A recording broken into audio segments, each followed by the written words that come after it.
Hey, welcome in, everybody. It's Just Dubs, John Dickinson and Greg Silver. One final time for the 2023-24 NBA season. The Warriors eliminated in Sacramento on Tuesday night. And, who got the last laugh? Pierre the Pelican got the last laugh and all that mess.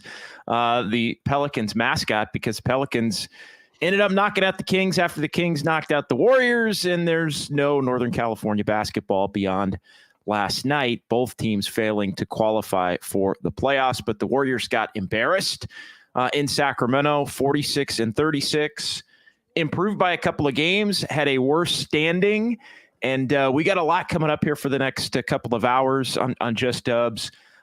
Greg, I'll just welcome you in for some opening thoughts and, just kind of how I want to set up the show today. We can go back through the season.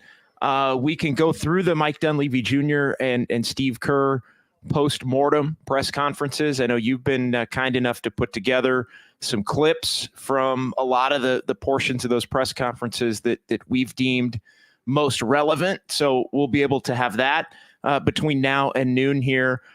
We are live on YouTube only today, and the KNBR Twitter stream as well. So we appreciate everybody who's watching on that. Marty Lurie got the jump on us on Twitch today. Marty, don't sleep on Marty. Don't sleep on Marty wanting to be up and with the times and get his content out there on video. He's always skulking around trying to put himself in better position there. But no, we welcome it, and we've got the normal Just Dub show here, which will be put out as a podcast. And also, Greg, just to kind of welcome everybody in, we should just let everybody know a little bit off the top what we're going to be doing, throughout the offseason. This show is going to continue to live in podcast form. There will be some YouTube live stream shows that we will pick some different times and try to get the word out that we're going to do surrounding big events. If there's a big move, I know the draft, we're going to have a show that we hope to be on KNBR. Warriors likely not going to have their first round pick, although they are in the lottery, which means there's I think a 2% chance or something that they move up to the top four. I think it's actually less than that. But if they do, they would keep their pick. Otherwise, it goes to Portland in the Iguodala trade. But anyway, we're going to be with you in the offseason in the big moments. And some of it's going to be on the air on KNBR. A lot of it's going to be on YouTube and Twitch and the Twitter streams. And some of it's just going to be, hey, there was a big rumor or multiple big rumors, Greg, and we're going to do 45 minutes as a podcast and just put it out there. So we've got you covered throughout the offseason as we build this thing toward next season. And the Warriors, Greg, try to build toward next season with so many questions. And unfortunately for them, the 27-12, I know Mike Dunleavy and Steve Kerr may disagree with me, but I think the 27-12 finish to the season was rendered essentially meaningless in Sacramento on Tuesday night. I'm more aligned with you in that regard because they were 16-0 against some of the bottom teams in the league. I think it was a group of 5, Wizards, Blazers, can't remember exactly all those. And then they were 4-19 against some of the top teams in the league too. So there was a clear divide with what they were. They weren't a terrible team. They also were not anything close to being a contender. They didn't sniff the playoffs. And here's the thing, JD. I'm glad that we're keeping Just Dubs as a living show because there will be things to talk about in this offseason. I don't think we're going to go into another offseason where it's not a lot of news, more or less, kind of just waiting for October. That's not how it's going to roll with Joe Lacob and Steve Kerr and Mike Dunleavy and everybody that knows they need to make some changes based on what happened in Tuesday when they just got run off the floor by a Sacramento team that wanted it more. Yeah, they did. It was ugly. It was interesting. And I was, putting I put a couple of tweets out before the show as far as just, I was kind of watching the Sacramento Pelicans game back, and it was just fascinating to relate it to the Warriors and the way that the Kings were able to handle the Warriors. And, in many ways, the Kings made the Warriors look old and slow, right? Unathletic and slow. And then you watch the Pelicans, who have even more athletes than Sacramento does, and they made the Kings look not necessarily old, but definitely slow. Like the quickness and just Keegan Murray as a perfect example. Keegan Murray is not the most athletic dude in the world, and he looked completely comfortable against the Warriors athletically and getting to his spots and getting open, and the Warriors are just and New Orleans just physically and athletically manhandled him. They were pushing him around. They were getting him off his spot. They were, challenging him on closeouts. I mean, they took it to him, and it just kind of left me with the impression of the Warriors have a ways to go here, because the Kings are a little bit more, I think, like them in terms of athleticism, albeit younger, but more skilled in more areas on the roster. The Pelicans kind of have it all, and they didn't even have Zion last night, who's a terror. But it just led me down the path of this Warriors team has a long ways to go, and the means to be able to improve are just it's so difficult with the financial component to it, and all of the different the veteran players, like this Klay thing. Like the Klay thing's got to be the first and foremost. Like, how does that shake out? What does the Warriors offer to Klay Thompson? I know it sounds like everybody wants him back, but he was 0 for 10. And I think the worst player on the floor for the Warriors. I mean, he had the others that were in the running. Wiggins was definitely right up there. Kuminga, I thought was pretty bad, other than the one little stretch where he kind of brought him back toward the end of the second quarter. Although that was probably enough to put him ahead of Wiggins. You can probably save your time and just list the players who were okay or better, and then it's it was Moody and Pajemski and Looney, right? Basically, Draymond played. I think Draymond was solid. Yeah, Draymond was solid. But anyway, point is, I don't want to belabor that game specifically. And look, we did a lot of that on Tuesday night. But the connection to, all right, and I know the Pelicans owned the Kings this year. That was a weird matchup. And for whatever reason, they just kind of had their number and beat them 6 times. So they typically make the Kings look a certain way that other teams maybe don't. So and I don't want to really make it too much about that. But watching the Kings and what they did to the Warriors generally, and then watching what the Pelicans did to the Kings, it just led me down the road of, hey, the Warriors were 10th in the West in the regular season. It almost doesn't matter that you won 46 games. And now you have to figure out how you move up. But there are some distinct ways, I think, as far as just the physical nature of how this team has to play differently or acquire different players that I think is at the forefront of starting to have that conversation. And I think they know that. Like, there was not a lot of mincing words in the offseason. I think that last year at the end of the season, it was like, hey, we still think this core has a lot left in the tank. We're going to run it back. They said that immediately following that Game 6 loss to the Lakers. Ultimately traded Jordan Poole and offloaded that contract, brought in Chris Paul. This year, there's a lot of, hey, we'd love to have Klay back. We'd love to have Chris Paul back. But there's also more of a realistic, yeah, we were not anywhere near good enough. We need to get better in X, Y, and Z ways. Good news for those of you who are fans of Sounds of Silver. We got a lot of sound to play from the last few days with these exit interviews and press conferences. So today is just going to be like one extended Sounds of Silver as we get through it. We're going to talk about the Klay Thompson situation. We're going to talk about Mike Dunleavy and just general big picture. We're also going to talk about some comments made about the younger players and maybe the timeline that they need to get on if they want to keep pace with an aging star in Steph Curry. So a lot of good stuff here on the next hour, 50 minutes here on Adjust Dubs.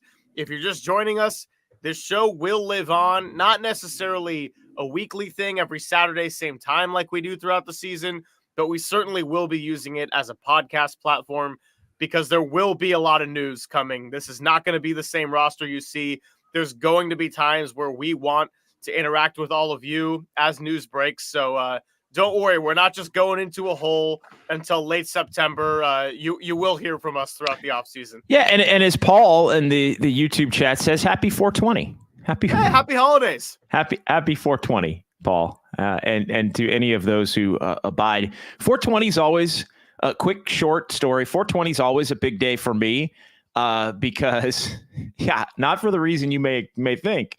420 is always a day for me because 420 was the day that I left Sacramento and started working in the Bay Area. That was, way back in 2011, believe it or not. But that was the day where I said, all right, that's it. I'm moving on from my first radio life to my second radio life. And now I'm in my third radio life. So great to be at KNBR, Greg. Great to be working with you. But easy to remember, 420, that was the day I was like, deuces, I'm going to the Bay. And it was probably the best decision that I've ever made from a career standpoint. So happy anniversary. So there we go. Happy 420 made me think of that. Let's dive into it. And I think the best way to do it is to kind of run through. There's really two different ways, because the biggest things that have happened since Tuesday are the exit interviews with all the players on Wednesday, and then Mike Dunleavy Jr. and Steve Kerr had their post-mortem press conferences on Thursday over at Chase Center. And so there's running through some of the big storylines and questions in the context of the sound that we have and the things that they had to say in the aftermath of what does go down as a disappointing season. And then I also think the best way to do it, and these two will kind of work hand in hand, is really to run through every player because it is all connected.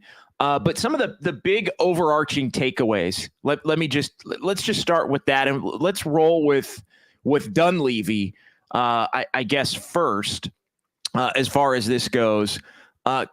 Early on, a couple of things, and I don't believe we have this cut, but he was talking about Klay Thompson, and he made the statement that, he wants to have Klay Thompson back. The Warriors want to have Klay Thompson back. Steph wants to have Klay back. Draymond wants to have Klay back. Steve Kerr wants to have Klay. Everybody wants to have Klay back. And then he also kind of added in there, we have the assets to acquire players. And that was the thing that was the first thing where I popped up and I thought, okay, they're looking to, I think Dunleavy in a lot of ways, and he was pretty clear in, acknowledging that the 27-12 was nice, but they had also seen things in those 39 games, even before the Sacramento game, that told them this team doesn't have enough. And there are going to have to be certain improvements that are made.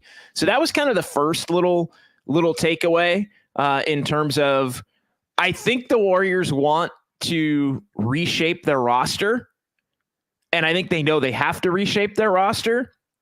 I also don't think it's lip service when they say they want to bring Klay Thompson back. So first kind of breaking off point, Greg, Warriors are keeping Steph.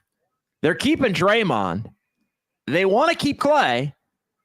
And then I think they also want to shake things up beyond that. So how do they go about doing it? I thought it was interesting that Mike Dunleavy Jr. did say they felt they had the assets to be able to make some moves. That tells me right off the top they're willing and will be out there looking to be making some trades among everybody else on the roster that's not those three.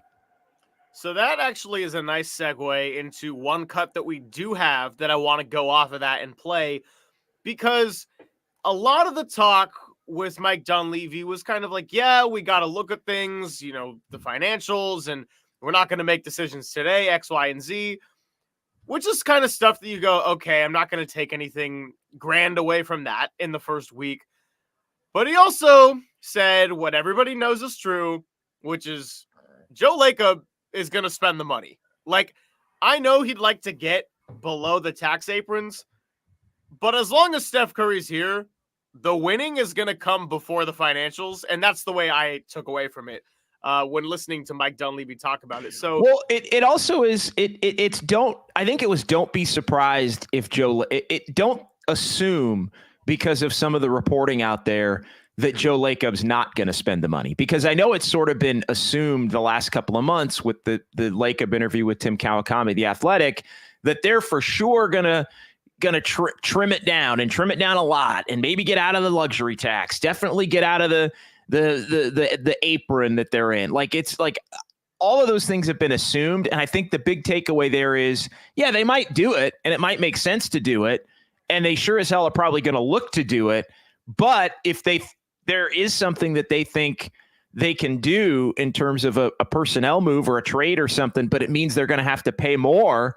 I think if they believe that it gets them back into being a second round or a conference finals type of a team, because that's the other part of this thing.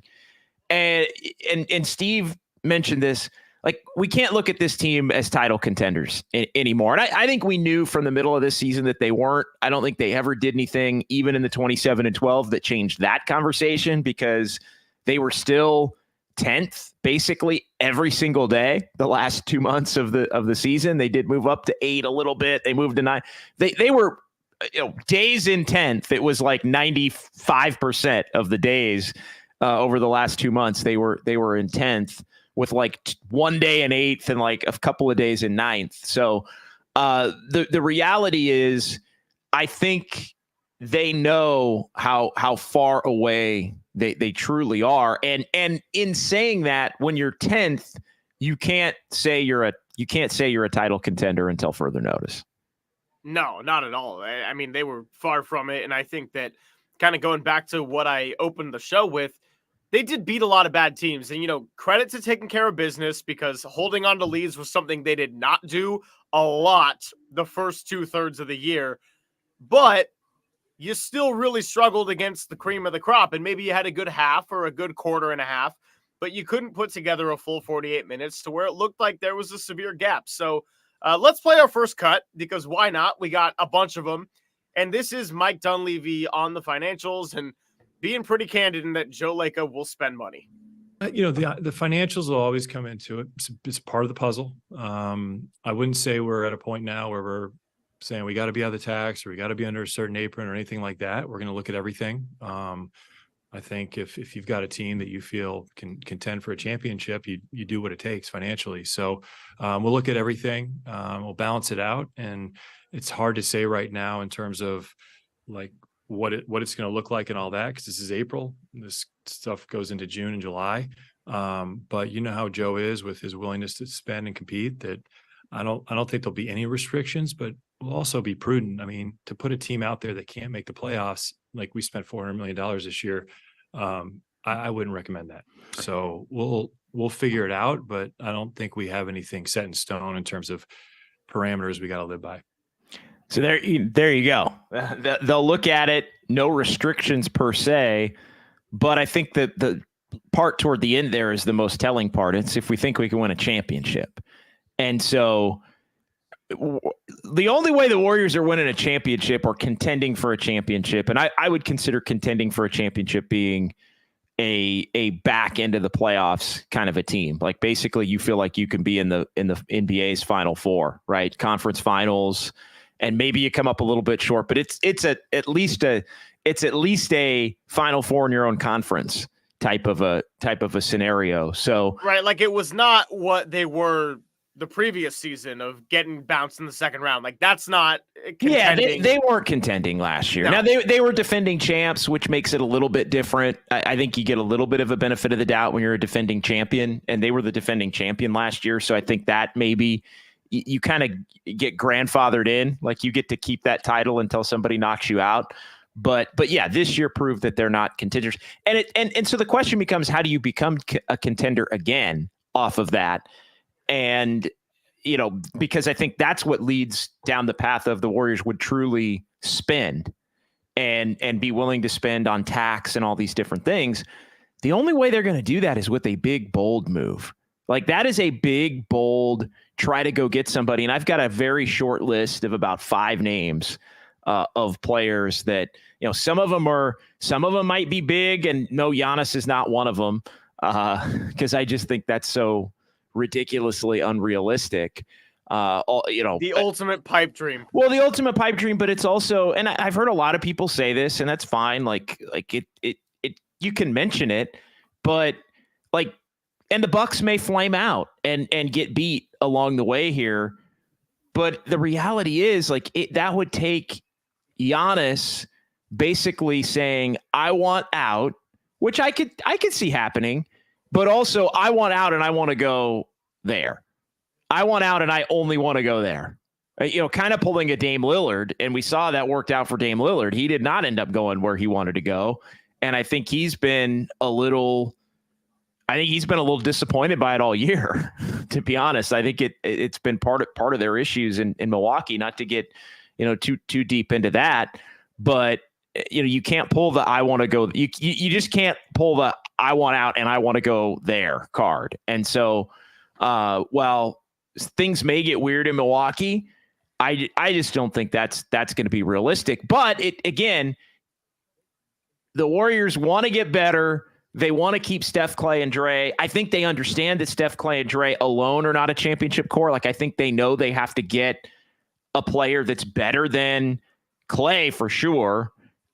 You wouldn't even have to be an all-star player to get a player better than Klay, but you also need a player who is that number 2 bona fide all-star scoring type player to put with Steph. So it's tricky. You need a number 2 for Steph that still can play with Draymond and Klay in a perfect world, assuming Klay comes back, which is its own who knows. I think the market will dictate. I mean, if somebody offers Klay $30 million a year, then he's gone. Now, are the Warriors going to quibble over 25 versus 20? Let's say the Warriors offer him 20 a year. I don't think the Warriors are going to offer him less than $20 million a year. That I will say for sure. I know there's been a lot of, well, he could take the mid-level. He could take 10, 2 and 20, 3 and 30. Klay Thompson's going to make $20 million a year. I think that's the low end of what he would make. But the question is going to become, if Klay gets a $25 million a year offer, Greg, do the Warriors bump up to that? Or do they say, no, we're good on 20 deuces? Or so that's going to be the question. If it's a $30 million, $27 million a year, then I think the Warriors. And would Klay leave if the difference is 25 a year versus 20 a year? Right. I mean, these are all questions that are very intriguing questions that we don't really know the answers to, because we are not the front office and we're not Klay Thompson and we're not Steph and Draymond, who might, we'll see how hard they try to push their influence in there too. So I don't know. I mean, the money thing is interesting though. And I really liked what Bob Myers said on ESPN, because he knows how this business works and he knows these players individually. And he was kind of, and we have the cut if we want to play it, but he was basically like, it does come down to the money. And it's not a money thing in the sense of how much money does Klay need, but when you're dealing with players on this level, there is a pride factor. And yes, yeah, it's about respect. He was horrendous in the play-in game. Like, Klay Thompson knows that. Okay. He was probably more pissed off than anybody else. But the bottom line is, from All-Star game or right before the All-Star game, when he, broke the ice on coming off the bench, that point onward, he had a very solid final stretch of the season. Like, he had a lot of really good games. Now, it left the ultimate sour taste in your mouth, but I think that, we say the 27-12 was kind of erased by that game in Sac.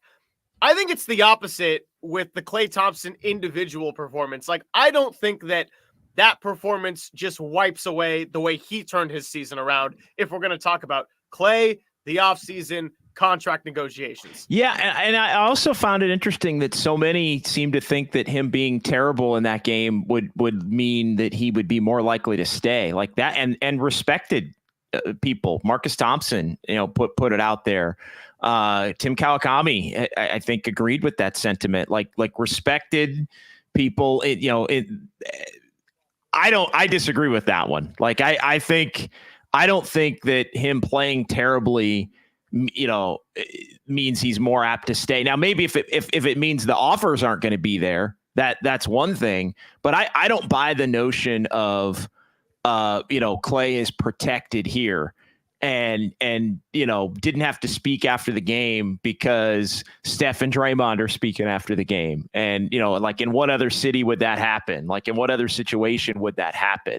Where Klay could basically be as bad as he was second year in a row and then like not talk. Like if you're the $30 million, free agent that's supposed to help a young team get over the top and you do that, then you got to be accountable and you're going to get like I don't buy any of that, to be honest, because the Warriors, the Warriors bubble in the NBA landscape in terms of coverage and all of that, the Warriors bubble is far greater, even if you're the number 3 or you didn't have to talk that night, than anything that's going to happen in freaking Orlando or Charlotte or wherever the hell, San Antonio. Like nobody like that's just Klay could absolutely hide and like a lot more than he can hide even here.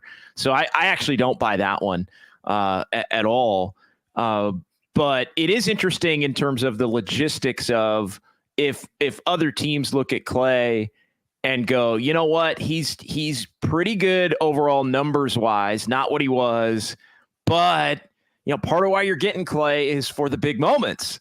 And if you think Klay could have a bomb game in the big moments, then maybe you are going to be less willing, to be able to pay him the money. So as far as Klay, since we really, I think we're starting with him, because I do think he's maybe not the most important decision, but I do think he's going to be the first decision or the first. Yeah, right. Like it's going to waterfall from him. Yeah, like I do think he's going to be the first decision, and maybe not actually, because I mean he may not end up being the first on the I'm trying to think by the calendar. Like I guess in theory the Warriors could trade Wiggins or Kuminga or somebody like that on draft night, which is before it's a week or so before we're going to know what ultimately happens with Klay Thompson. So, but I do think they're all tied together. The other interesting part of Klay is the fact, and I think this is the next place we should go with it, is what Steve Kerr had to say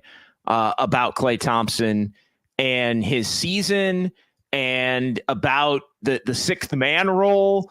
And because I thought Kerr was just as candid could be, Greg, when it came to all things related to Klay. So if we have that one, let's try to roll it.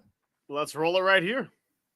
Klay really showed that he was agreeable to the sixth man role, the second half of the year, even though we eventually put him back in the starting lineup. I think that's got to be an option going forward. I would prefer not to play him 35 minutes. There were games down the stretch. I think the New Orleans game, I think I played him 38 minutes.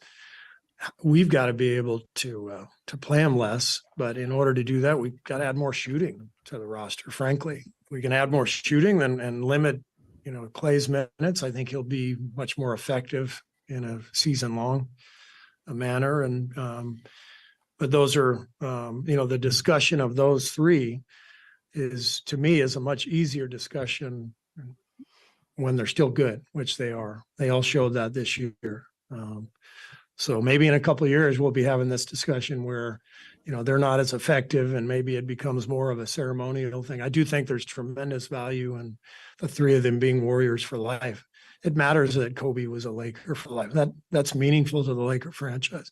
I think it would be incredible if these three guys could play their whole careers here. That's meaningful, matters to our fans, it matters to our franchise. So I hope it happens. But fortunately, right now, they're all still good. So yeah, a lot to chew on there. We can start with the last part first, because the question was about keeping the big three together, and is there a value in that? And it kind of morphed into Klay there at the top. And it's sort of two separate conversations. As far as the last part first, like I agree with Steve. All three are good players. I'm not totally buying the Steph can't be the number one. Like there's been a little bit of that. Like Steph, is Steph declined enough to where, he's still the number one for the Warriors, but is he going to be the number one in a series, like repeatedly, like 4 times? And I think a lot of that is like, I still would have a belief Steph can do that. The bottom line is, I don't want to get off on that tangent.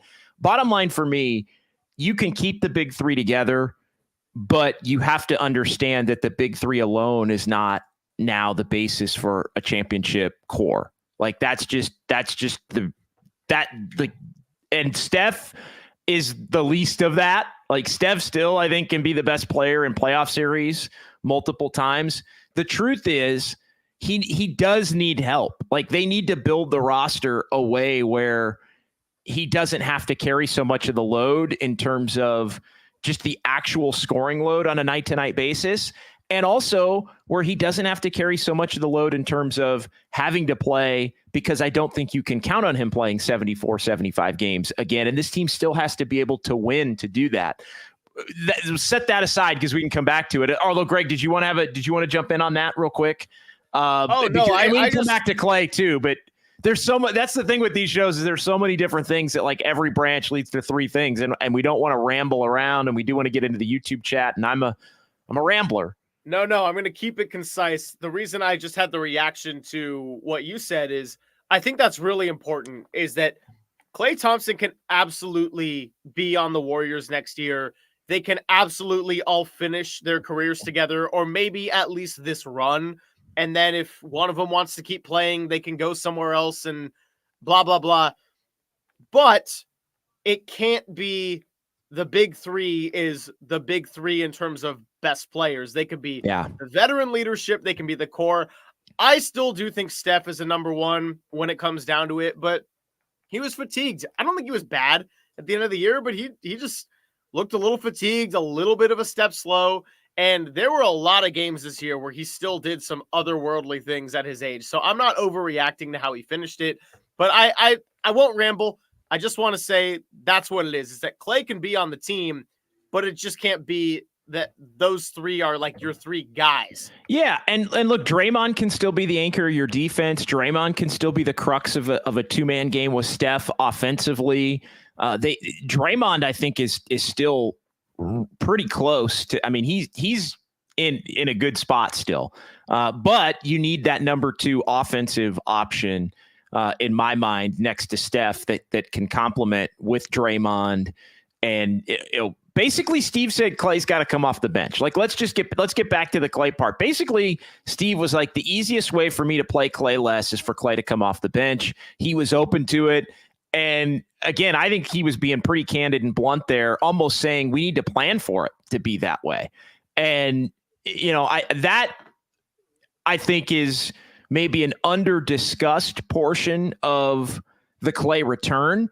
It's been so much about money, and yes, he was amenable to coming off the bench. Is he truly going to be amenable to coming off the bench? Like, as the plan, it's one thing for him to go out there and be terrible for 2 months, and then Steve to give him an extra month, and then to say, hey, I'm moving you to the bench. Because that's basically what happened. Like, Steve Kerr moved Klay Thompson into the bench role basically 4 months into the season. So, and then he moved him back, but that was more circumstantial based on what was going on with the team and the Steph injury and all of that, and needing to have that shooting. But bottom line, whether Klay's on the team or not, they need more shooting.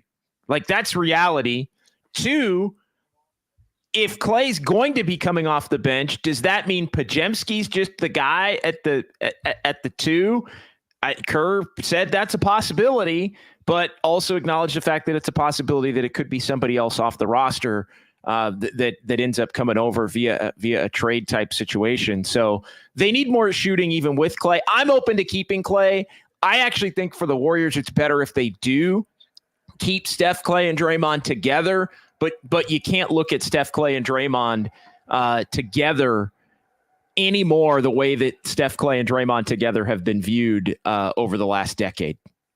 Yeah, no, I thought that was really well put, that they can still be together and kind of have this very rare and unique thing of a trio finishing their careers together. I mean, we saw it with San Antonio, but outside of that, this is kind of a really rare and incredible thing for championships together to be able to finish it.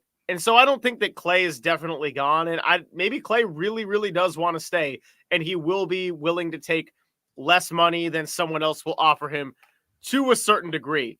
But you got to retool the roster in a way that Klay doesn't have to be relied on so much. Steph has some freaking help. What's up, Walter? We got Walter in the studio today.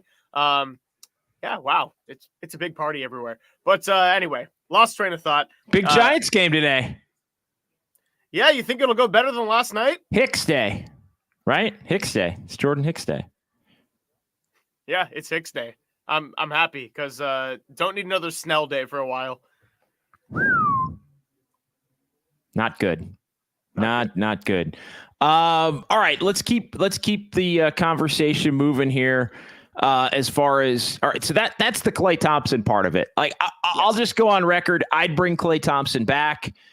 I would bring him off the bench. I kind of agree with Kerr in that area, although I don't think that matters as much, whether he's off the bench or in the starting lineup. And I don't know about the whole Podziemski, Podziemski's now the starter thing too. So I think, shooting is something that they're going to have to look to add. And I think that ties into another Mike Dunleavy clip that we do have, which is the biggest roster needs. And then there's another sort of big takeaway from both Dunleavy and Kerr that I want to get into as well. But I think we should roll the Dunleavy on how does this team get better and what are the biggest roster needs? Yeah, I mean, look, it's like I said, we got to get better in a lot of areas, but the ones that I think immediately jump off the page is, defensively, we got to be better. This is an organization, a team that when we've been really good and won championships, it's been mostly with defense. And then you got some great, exciting offensive moments that everybody thinks about, but it's really the defense that's been the core of the thing. So, improving defensively within, getting better defensive players. And then from there, I think as Steph and Draymond and Klay, those guys, kind of age, shooting's important. Shooting's important in this league. It's important to have guys that can shoot around them. So I think addressing that will always be a thing. But I think there's and honestly, size, and not necessarily at the center position, but positional size across the board, which has been a strong point of the teams here. Whether it's shooting guards, wings, small forwards, whatever it is, always had good size and length. So like to always keep that in mind and address that. But those are probably the biggest areas that I'm thinking about right now. I was surprised to hear him say the defense has to get better first. That was surprising. And I know the Warriors transition defense was not good for the most part. And Steve Kerr did mention in his sort of postmortem that he thought that a lot of their 3-point defensive issues were transition defense issues, either not running back, not getting to the right spots. And so, half court defensively, they were pretty good, I think, especially once they got Draymond Green back for the second half of the season. And then they added TJD in there, kind of going through piece by piece. What did you think of him saying that about the defense? Because if defense, and I'm not saying it's the number one thing on the board, but he straight up said the defense has to get better, need to get more defensive players. I mean, how do you take that? Because I think that's a Chris Paul not going to be here thing. And look, I not to get off on a Chris Paul tangent, we can get to that. Let's save the Chris Paul tangent. But when you say need to have better defense, I do think it's in a lot of ways it's better guard defense, and it's also having more wings that can defend. I think it was a little bit of an indictment on the size in the backcourt being an issue. The fact that Klay obviously can't guard guards, the two smalls with Chris Paul and Steph. Steph's defense has declined. Chris Paul didn't provide the defensive punch that I think the Warriors thought they could.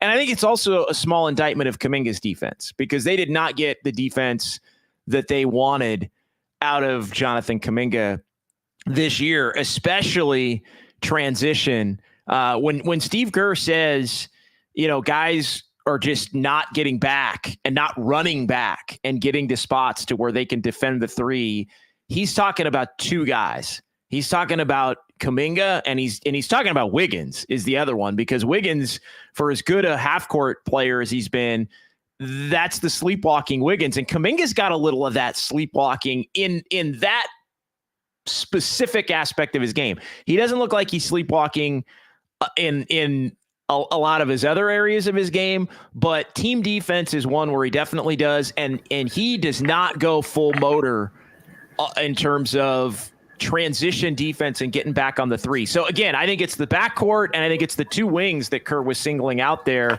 But yeah, more defensive players. I mean, People are going to come down my road for this one. I think Steve Kerr's always been starts with the defense kind of coach. And the reason that people might not think so is he's had an incredible shooting backcourt for the bulk of his tenure.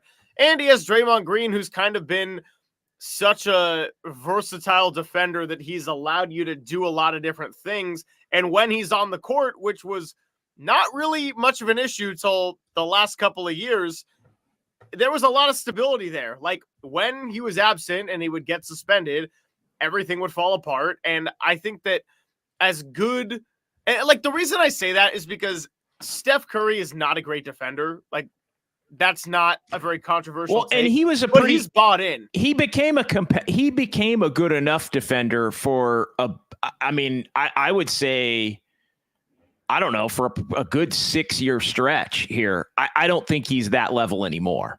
I think he's declined. He was not a good defender coming up. I think he became a more than acceptable to good defender for a good run there toward, I want to say maybe, I don't know, 17, 18-ish until maybe through the finals run. I think the last 2 years his defense has declined. I think it declined this year to the point where but he's still Steph Curry, so you got to plan around it. I was going to say with Steph and defense, like at least I think a lot of his frustrations when he's expressed it has kind of come on defensive breakdowns, like when you kick the chair in Phoenix and when he's been mic'd up and really frustrated.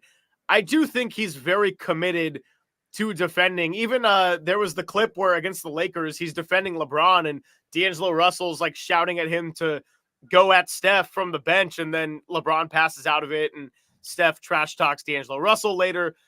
Not going to get off on a bunch of tangents there, but I think it's always been a defense first thing.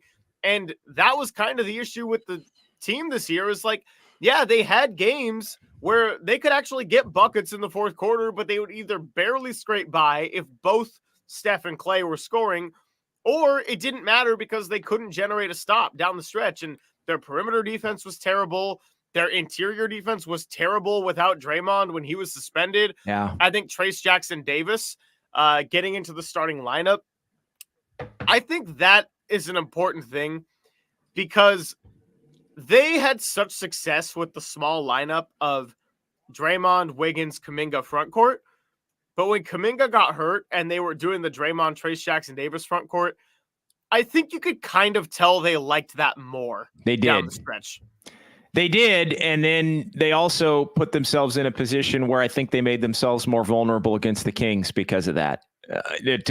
Like they liked it more, and it gets back to the question. But I don't think they could go to Kuminga because Kuminga wasn't right because Kuminga had been out. So like they didn't get the bigger lineup against the Kings was kind of destined to fail, I think, But yet you didn't truly have the Draymond, Kuminga, Wiggins, Klay, Steph lineup because Kuminga wasn't Kuminga because of the injuries and being out and coming back. Like he was just out of sorts, and not really his fault, but I do think it made the Warriors extremely vulnerable that he wasn't the dude that he had been in the ways that he had been. And again, we talked about this. I thought Kuminga was a little overwhelmed in the moment, but how could he not be? Because initially that first 5-6 minute run where he was pretty terrible before he came back in and was pretty good. I thought he was overwhelmed in part because he was kind of overwhelmed last year and he didn't get to play through it because if Kerr had allowed him to play through it, they wouldn't have won the series last year. So I think the fact that,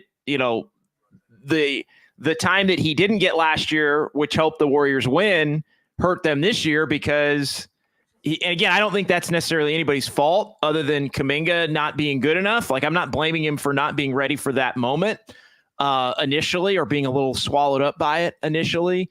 But it is where his development or lack thereof, I'm putting that on him because he was bad last year, hurt him this year. And any of the positive gains they had were wiped away basically by the injury because he couldn't really be in a rhythm. If they had gotten the Kuminga from a month ago, I think he could have been pretty good and would have been pretty good against the Kings and would have helped them in ways they really needed him in that game but unfortunately the injury wiped it out. And I'll also defend Kuminga in that particular game in the regard of they weren't getting a lot of shots in general. So no, he could get his own shot. Yeah. Yeah. Like he can get his own shot. They were letting him shoot, but some of them were terrible, but he got them. Some of them were terrible and they went in, and he got them. Some of them weren't terrible and they went in.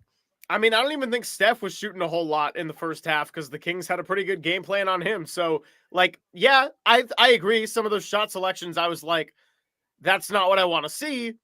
But they kind of needed to get a shot off.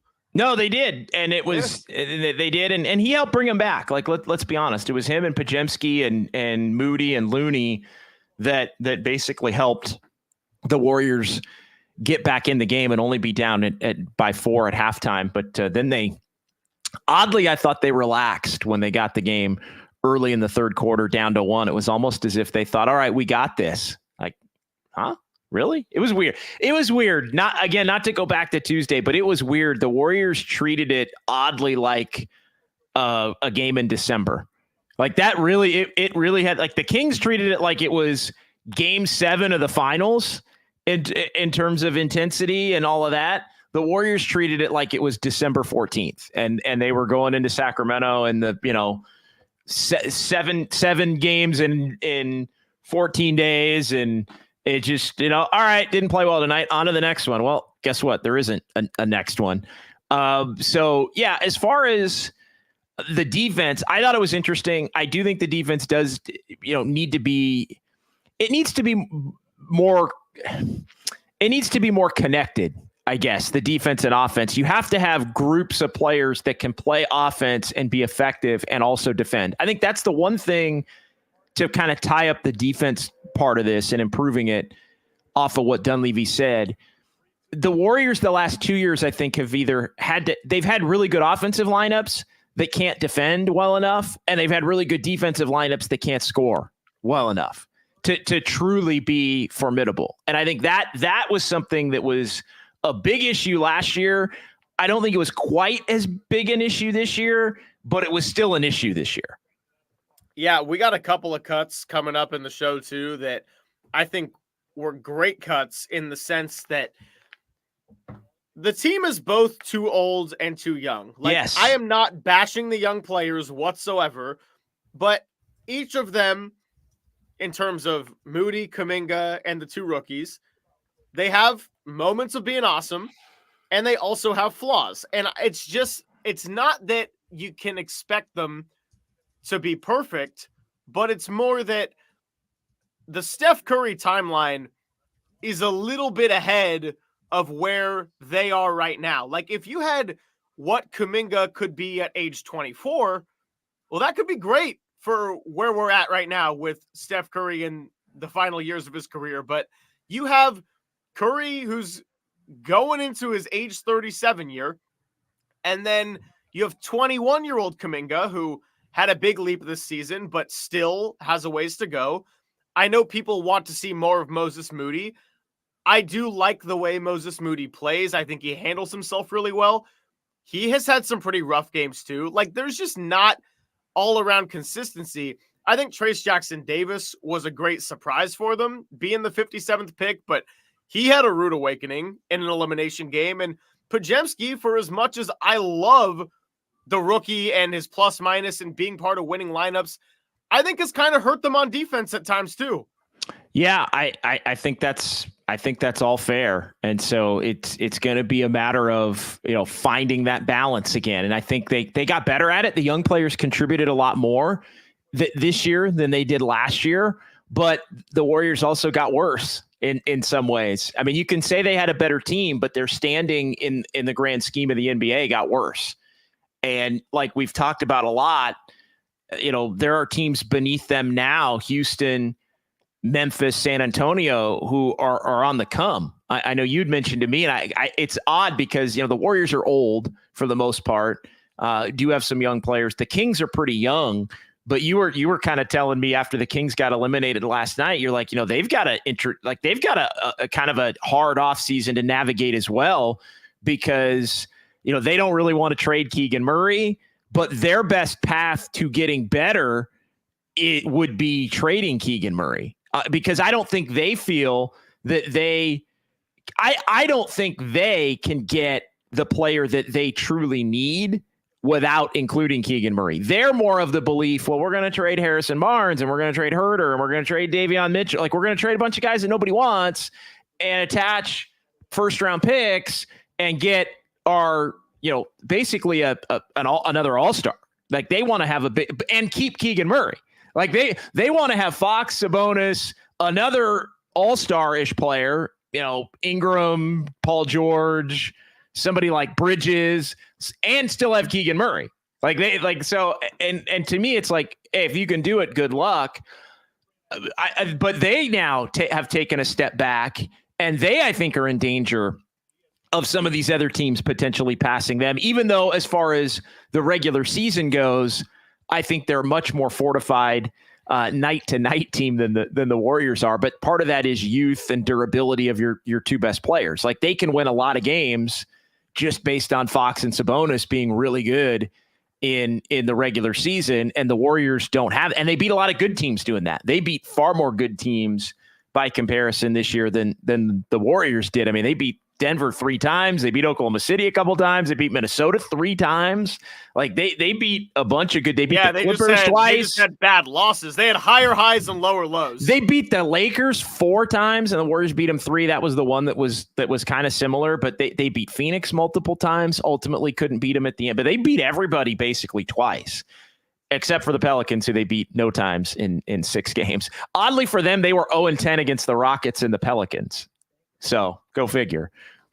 But you think about what their record was against everybody else at that point in time. 46-26 against everybody else, or 47-27 if you add a win and a loss. But it's interesting because I think the means to get better, you have to give up something to get. And I think that's where it relates back to the Warriors.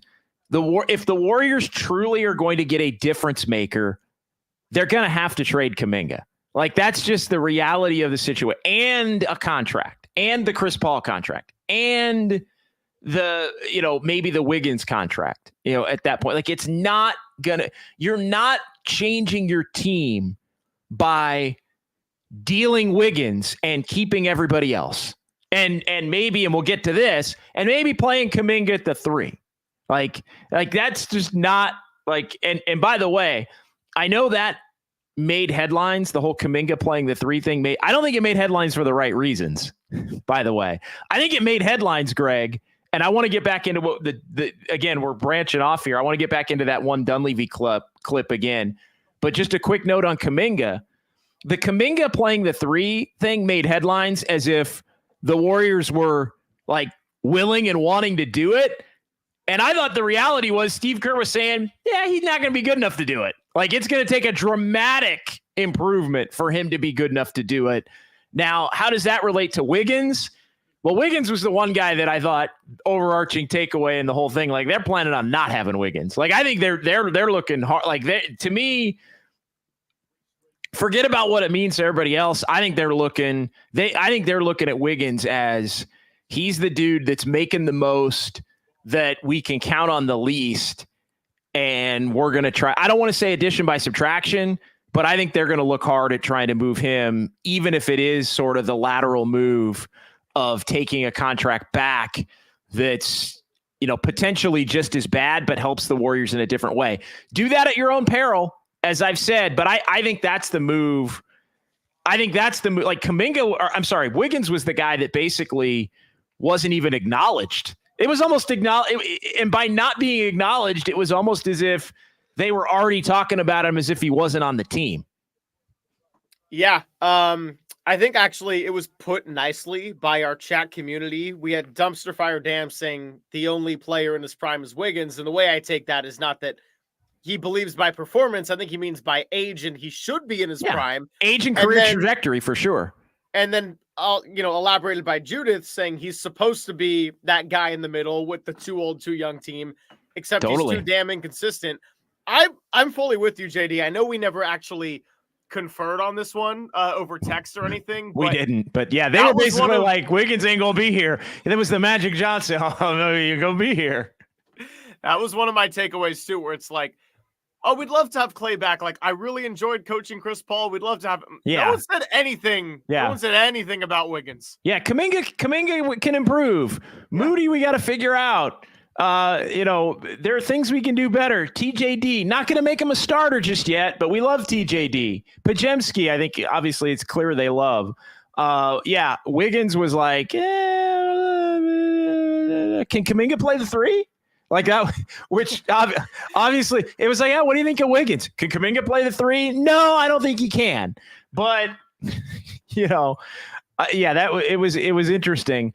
And look, we've talked about that a lot on this show, the Kuminga at the three thing. I mean, I've been on it more than anybody through Kuminga's first 3 years. The fact that the Warriors do not believe to this point that he can play the three. Steve finally came out and said it, but he did also say, hey, it's going to take some significant improvements in some very specific ways for him to do it. And if he could do it, it would be helpful. I'm still not sure how willing the Warriors are going to be to doing that, but and I don't think it's their best way to be the best version of themselves. Like I personally would not mess with trying to make Kuminga a three.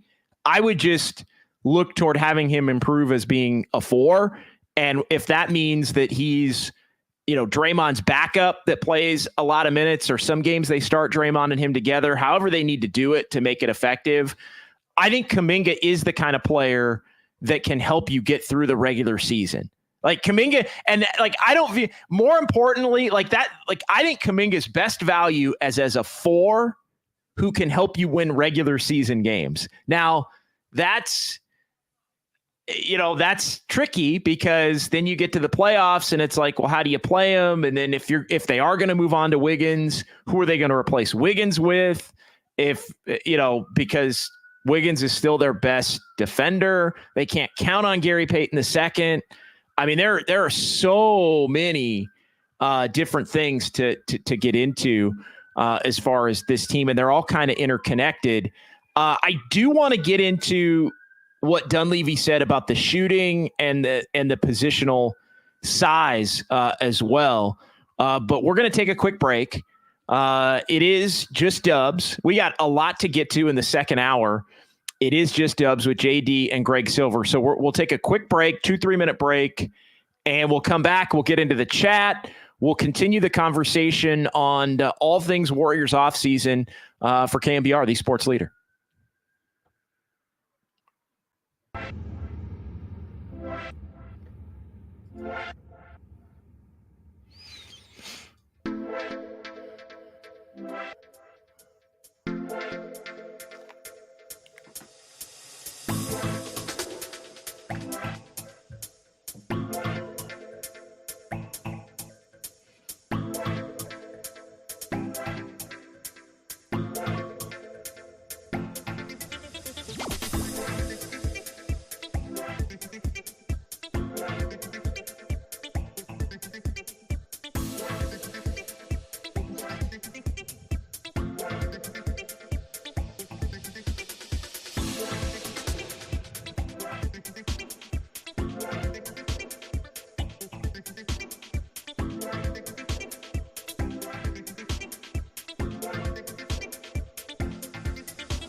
Hey, we're back, everybody. Welcome. It's hour number 2.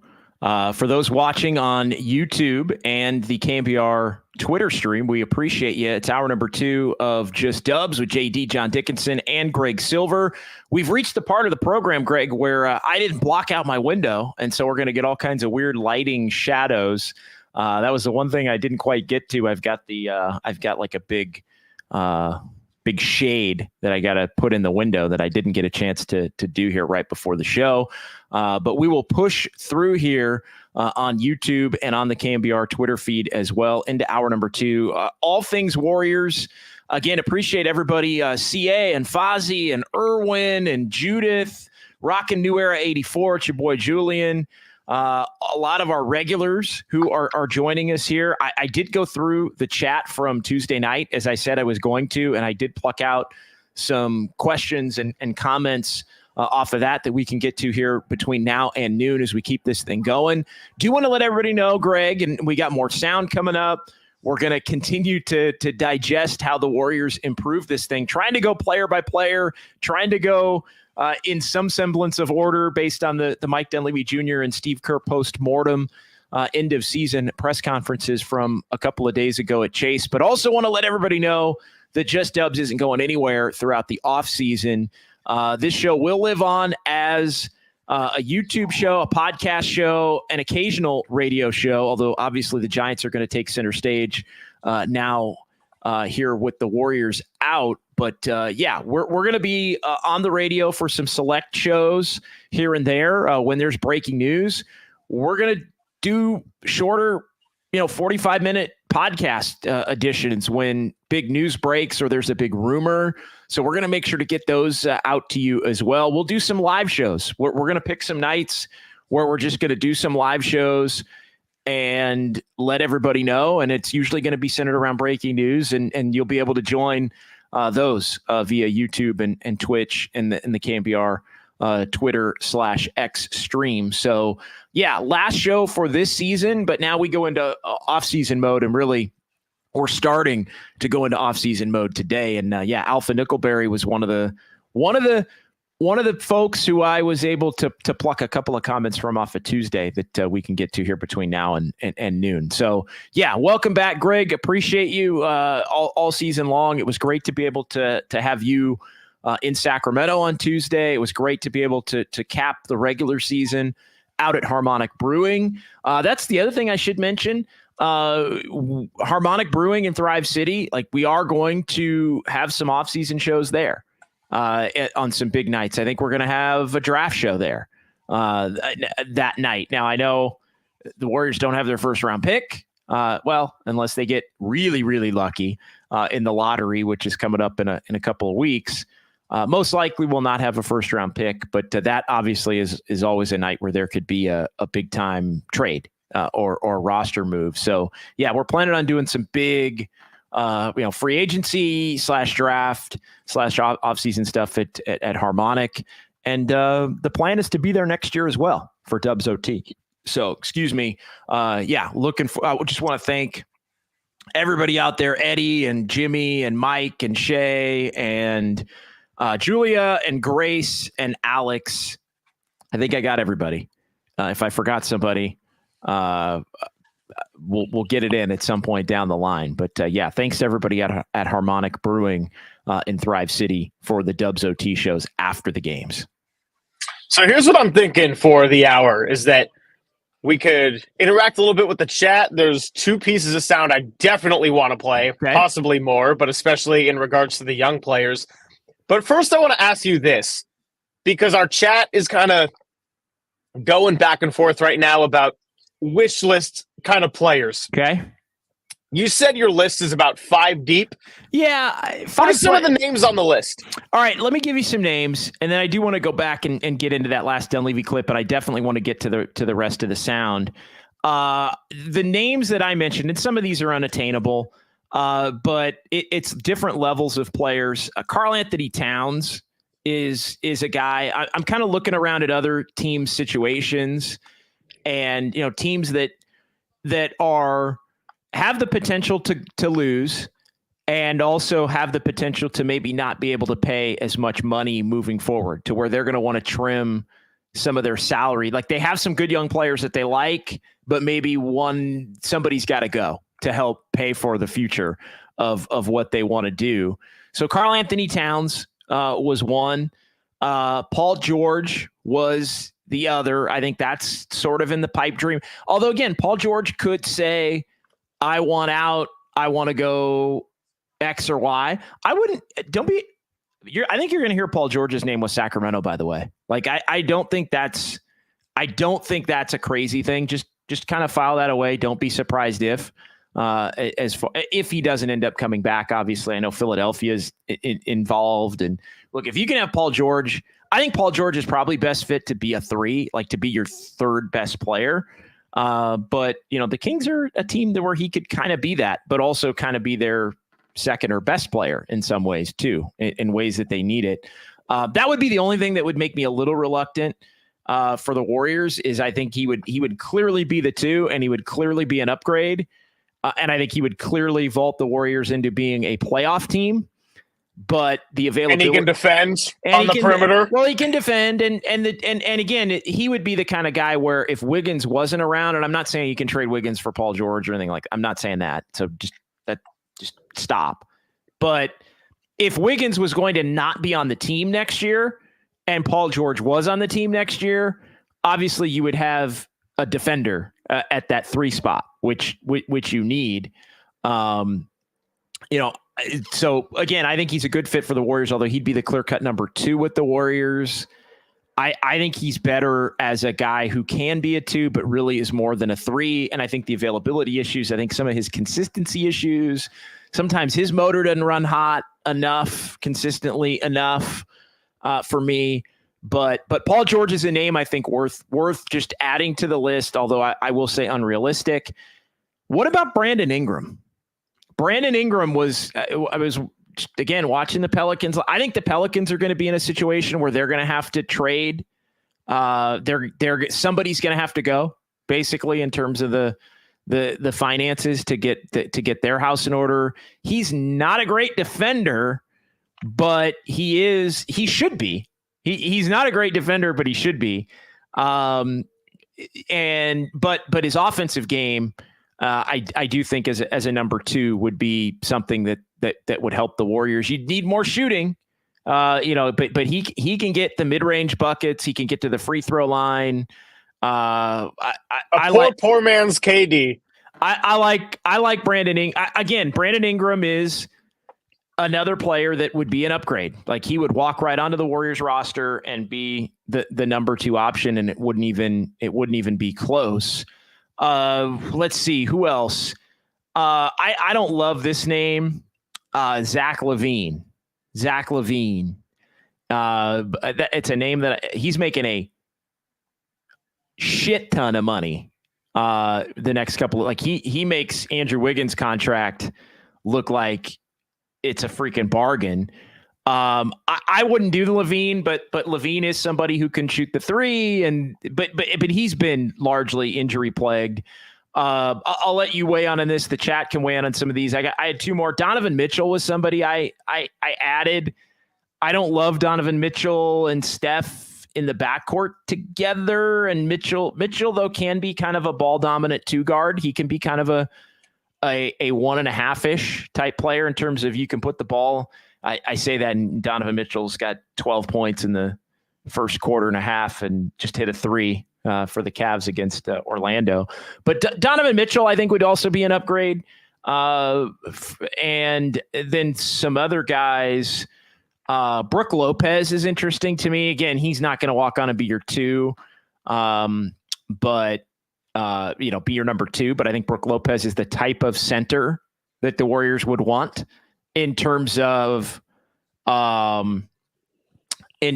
shooting and being able to defend on the interior. And he's the kind, Brook Lopez is the kind of guy where, if you really wanted to have Kuminga try to play the 3, you would need your center to basically be Brook Lopez. Like, you would need your center to shoot like a 2 guard.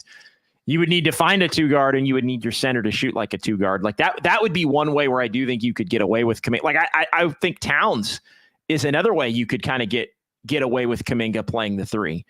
So if the Warriors are truly committed to that, I don't think they really are going to be committed to that. We'll see. A lot of it's going to be on Kuminga and his development. So yeah, I mean, some of those are pipe dream guys, but I think those are the guys that the Warriors have to be, looking at in terms of the ability to try and get better. Did you have some names? Were there some other names in the chat that popped up? And again, all of these guys that I mentioned, you're giving up Kuminga for, like every single one of them, and you're giving up Kuminga and ... But I'll be honest, I would do that for any of those players. Maybe not Brook Lopez, obviously. But no, the only other guy that I was kind of even really thinking of that also got mentioned in the chat by CA was Caruso, just because, good defender and everything. But, it's. Yes, but what are you giving up for Caruso? Like, you're not giving up Kuminga for Caruso, right? No. So, like, how are you truly going to get Caruso? So I think that's an interesting name. So yeah, what do you think of some of the other ones? Oh, Bobby Portis. Bobby Portis is another one. If I mentioned Lopez, I didn't mention Bobby Portis. Bobby Portis would be another one if they have to get rid of one of those guys. Well, Portis actually fits into the category too of, I think that's a intelligent observation that if you can get a big man that can shoot on the perimeter, then it's easier to justify the Kuminga at the three. I mean, because you have some shooting. Sometimes Brook Lopez looks like a 7-foot Klay Thompson when I just watch them. Like he's wearing number 11, and like I'll have that random thought where I'm like, and Brook Lopez just casting off from three, just taking he'll just take every wide open shot. He's just casting off, and a lot of them go in, and I'm like, he's like a 7-foot Klay Thompson. Obviously. All I'm going to say, though, is if Klay Thompson's not on the team next year and Brook Lopez is, that man is not taking jersey number 11. No. He will not. No, that's not even. What about Jared Allen? I'm just watching him shoot free throws right now. I know his name. Dude, I love Jared Allen. I thought he was a stud on Brooklyn from the beginning. I love his rim protection. Yeah, Jared Allen's interesting, but again, that's like Jared Allen. Like, you're not going to have Jared. If you're going to have Jared Allen, you're probably throwing Trace Jackson Davis into the mix there, because that at that point, like if you go get Jared Allen, you're not going to get. I mean, Trace Jackson Davis is barely going to play at that, especially if although again, that I shouldn't say that, because he could maybe be the backup, because Kuminga is probably going in that deal if you end up trading Jared. Like, I think Kuminga would be in a Jared Allen deal. I think Kuminga would have to be in a deal for any of the other players, not maybe Portis or Brook Lopez. But yeah, Towns, PG, Ingram. I wouldn't trade Kuminga for Levine. That would be more of a Wiggins, your problem for my problem kind of a thing. But he makes a lot of money. He's like in the mid 40s. Like I think Levine makes more than Klay Thompson, and yeah, this past year. So that's some of the issues there. Are there any other names that kind of come to mind as far as you go? Don't think so. But I do want to get into a couple of the cuts, and then we'll get to the YouTube chat, because I thought that going back to the young players got to be a little bit more accelerated on the old guys' timeline and just kind of playing this high IQ ball. And by the way, this is Good luck. They better not be depending on that. That was my other quick takeaway before you play it. But anyway, continue. This is also I'm trying to figure out where I was going with that. But anyway, so Steve Kerr spoke in length about Moody and Kuminga. And before anybody flips their S, he said a lot of really positive things about both. But we have limited time to play cuts, and I'm not going to get into an extra 60 seconds wasted of, I thought they made a really nice leap. Okay, who cares? Anyway, my point is, they need to make another leap. Of positive things too. They need to make another leap. Let's do the first one, because this was on the topic of, can Kuminga play the three? And Steve Kerr kind of got into some of the things he thinks Jonathan Kuminga needs to do better heading into next year. And our defense was at its best with Trace and Draymond. That meant it was more difficult to play JK at the three, because you don't have the spacing, and he's not a natural three at this point, decision-making, ball handling. So we, in the Sacramento game the other night, we went to both lineups. You know, at the first sub, we went to that smaller lineup with J.K. Wiggs, Draymond. So we were looking at both.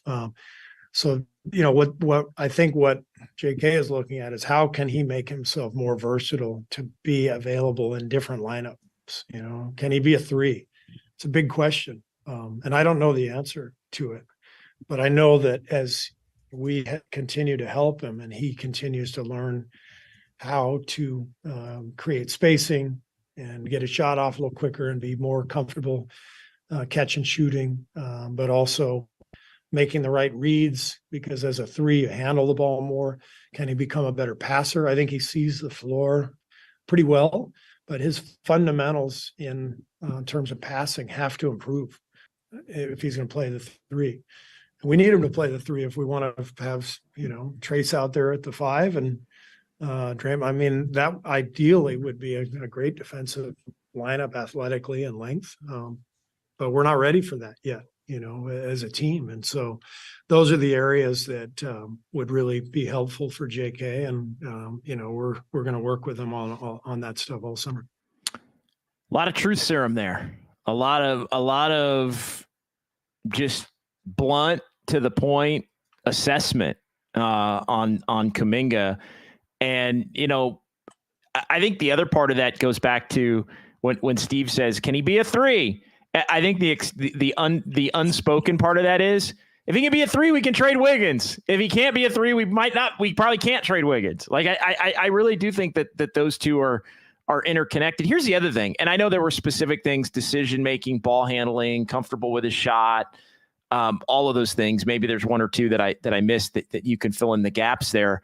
But the way they talk about Kuminga, and I think this is important. The way they talk about Kuminga tells me that they don't right now think he's a dude. Like they don't, like they're still more worried about him. Worried may not be the right word, but their focus is more on continuing to make him an effective player with the rest of the group. Like continuing to make, like, whereas it's not like they're not thinking, can Kuminga be an all-star next year? Like they're not thinking that. And they're not even thinking of that as a goal. They're thinking, can Kuminga be a more effective complementary player to the other players we have on this roster? Can he fit better in these ways? And these are the ways that he has to go about doing it. I do think it's interesting because I think too often we get on this path, and even I'm guilty of it. We get on this path of, well, you know, Kuminga's got to make this jump, and Kuminga's got to be this, you know, close to an all-star if they're going to, you know, be this team or that team. The Warriors aren't even worried about that. They're not even thinking about it. And I think that is a tell in terms of player you could trade Kuminga for and the belief in what Kuminga could be the next couple of years. I think it's a tell in that they don't right now. It's not even on their radar that he could be a star in the next year, really probably the next two.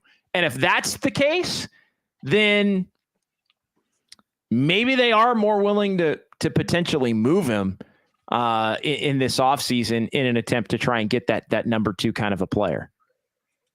The other thing that I took away from it, and this is not to hate on Jonathan Kuminga, it's just me picking up on kind of the tone that was floated out there over the last week, is when Steve Kerr says passing ability, getting the shots off quick, and ball handling, I think that all sort of relates to this umbrella of trust. And I just don't think it's there right now, because there was one quote that when Kerr was on with us at KNBR with Tolbert and Copes from about 3 to 4 weeks ago that really stuck with me. We didn't get the cut. Everyone thought it was insignificant except people like us who were super smart. No, I'm kidding. But he was talking about what he likes about Trace Jackson Davis in addition to the things that have already been talked about for the bulk of the season. And he said when Trace, one thing he does really well is when he doesn't have something, he moves the ball quickly. And this whole ball movement thing is kind of been a cornerstone really from the get-go of, like, basically since Steve Kerr walked into the building. One time I was at a Warrior practice. This was in 2017, around the time that Durant was hurt and missed that extended period of time. And up on one of the whiteboards in one of the offices had, from games 5, 6, and 7 of the NBA Finals, of the one they had lost the 3-1 lead, about 8 months later, number of passes. And it was decreased from 5, 6, and 7. So this has always been a big thing. And I think that Kuminga, sometimes they get a little bit stuck in this ISO ball with him. And part of that is, again, not on him. That's what he's the good Warriors. at. It's also what he's good at. And the Warriors didn't have a great way of getting a lot of shots because they weren't the same team as they were before. He's good at as long as it's right by the basket and it's one quick move to a layup. He's not good at it when it's put it on the deck out on the wing and it's against a half-court defense. Like that I will say. Yeah, but anyway, the point being with the whole Kuminga thing is I think it's always been quick ball movement, make decisions, try to get your head around it. It's high IQ, especially with the veterans. And I think when he mentioned those things in regards to can Kuminga play the three, I don't know if they trust him as a decision maker in a way that they would with Draymond or Iguodala or any non-traditional guard that's kind of handled the ball for them. Yeah, no, I think that's all on point. I think the other part and the next maybe way to go as far as the conversation is the discussion about Steve Kerr hinting that he may have to just change the offense, because that's I think is all related to and even Mike Dunleavy Jr. with respect to there are ways that, and I'm paraphrasing, but he said there are ways that we can make the game easier for everybody, or easier for our younger players, and easier for them to play better with Steph. And so, Steve gave a pretty lengthy answer about the ball movement and the offense that they've run and how maybe it became a little too complicated and how some of the turnover issues have been, have maybe led to some of the poor defense. And so, yeah, I think it's interesting when you sort of look at all of it. So, yeah, I think how much do the Warriors change the offense? What exactly does that look like? Do they become a little bit more, Steph run and pick and roll in different situations? Is it more of the, hey, we're going to just run Steph and Kuminga pick and roll and let, maybe let Kuminga work off of that and shoot off of that? It sounded like they wanted to simplify and or change things. I mean, Kerr said they didn't always have the best personnel to run the system that they had been running, which I know is probably really aggravating to a lot of people. And it's like, well, then change it, damn it. Like, anytime they lose and get bogged down offensively. So that's also something to keep an eye on. Like, what areas do they think they now have to change? They do have to add shooting, to be sure. The other thing Mike Dunleavy mentioned that we were talking about before the top of the hour, the size. They need to add size, but not necessarily center size, which is, that's another thing that we talk about all the time. I think that was an indictment of the Steph CP3 backcourt. And maybe we can get into CP a little bit here. Like, I think he was a good Warrior. I think he had a really good year. I think he helped them. I think he's not coming back. Like, I don't think he wants to come back. I think they would love to have him back. I think all of that was real. Like, I think they would love to have him back. From Steve to Steph to Klay to Draymond to Dunleavy. I got the impression that CP3 probably went to them and said, hey, like, I've loved my time here, but I want to play more. And, you guys are just not going to have the minutes that I want to play. So if you can do everything you can in your ability to get me elsewhere, Like it sounds like that. It sounds like that. Like, hey, no ill will. Like, it was weird at first, but it ended up working out. I'm glad I could help. I don't want to play 18 minutes a game. I want to contend for a title. Honestly, I think is probably part of that. Which, good luck. I don't know that he can be a 30-minute a game player on a title contender, but that's irrelevant at this point. I think everybody is pleased with the Chris Paul Warriors experience. I think Chris Paul probably went in and they had a real candid conversation that led to, we're going to do what we can to find you a different spot and help us in the meantime.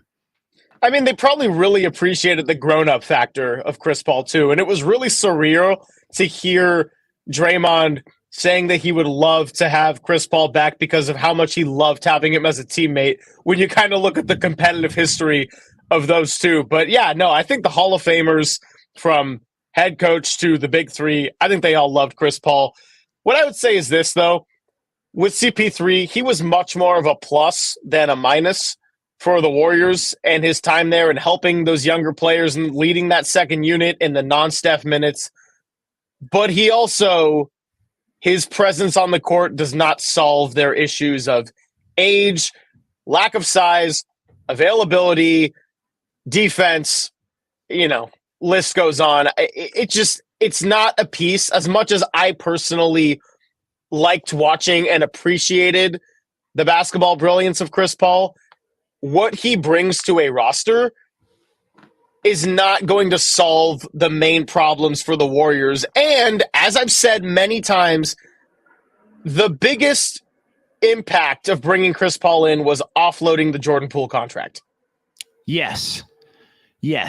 And having Poole at a having Paul at a grown-up factor and the potential to move that deal again, which the Warriors still can, and the flexibility that the status of his contract leads them to. So, and here's the other thing. I know a lot of people are out there thinking, hey, Chris Paul's gone. Woohoo! You know what? The Warriors are going to have to account for that next year. And especially if, and here's the other part. Let's say, because we all agree the Warriors need to get better in a number of different ways. Let's say Klay comes back, accepts the bench role. They figure out the money. He's the backup too. And they can't find a starting two, right? Well, then Podziemski's the starting two. So who's the backup point guard at that point? Like you would, and maybe it's Podziemski. Maybe it is. Like Klay comes in for Podziemski. Podziemski comes in for Steph. Corey Joseph. That whole thing.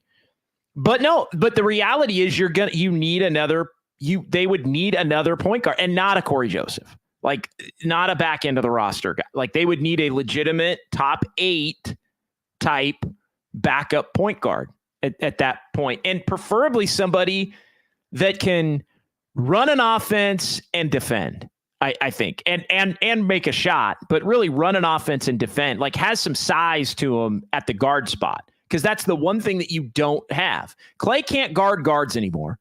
So he's out defensively. We've talked about Steph. Podziemski takes charges, but he's small. He rebounds like a forward, but he's small.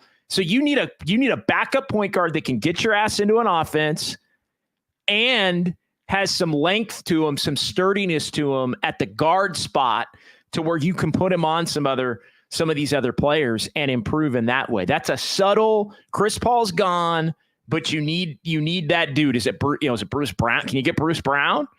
Can you get Bruce Brown? Like, Bruce Brown would be I know he's going to be a free agent, and the Warriors would have to basically open up their mid-level, I think, to be able to get him, which means it's not going to be Malik Monk.